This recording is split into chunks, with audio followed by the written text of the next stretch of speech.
बातमी आहे सोलापूरमधून। सोलापूरमध्ये एका काँग्रेस कार्यकर्त्याने मनोज जरांगे यांच्या आभाराचे बॅनर्स लावले। मनोज जरांगे हे मुस्लिम आरक्षणासाठी आवाज उठवणार असल्याचा बॅनरवर उल्लेख करण्यात आलेला आहे। विशेष म्हणजे या बॅनरवरती प्रणिती शिंदे, मनोज जरांगे, राहुल गांधी आणि सुशील कुमार शिंदे यांचे फोटो लावलेले आहेत। शोएब महागामी सामाजिक संस्थेकडून सोलापूर शहरातील मुख्य चौकांमध्ये हे बॅनर सध्या लावण्यात आल्याचं पाहायला मिळतंय।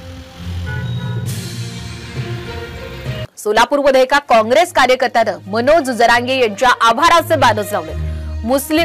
मनोज जरांगे हे मुस्लिम आरक्षणासाठी आवाज उठवणार असल्याचा बॅनरवर उल्लेख करण्यात आलेला आहे। विशेष म्हणजे या बॅनरवरती प्रणिती शिंदे, मनोज जरांगे, राहुल गांधी आणि सुशील कुमार शिंदे यांचे फोटो लावलेले आहेत। शोएब महागामी सामाजिक संस्थेकडून सोलापूर शहरातील मुख्य चौकांमध्ये हे बॅनर सध्या लावण्यात आल्याचं पाहायला मिळतंय।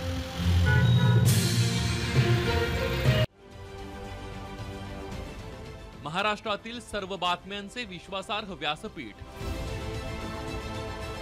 सकाळच्या सर्व सोशल मीडिया प्लॅटफॉर्मला लाईक, फॉलो आणि सबस्क्राइब करा।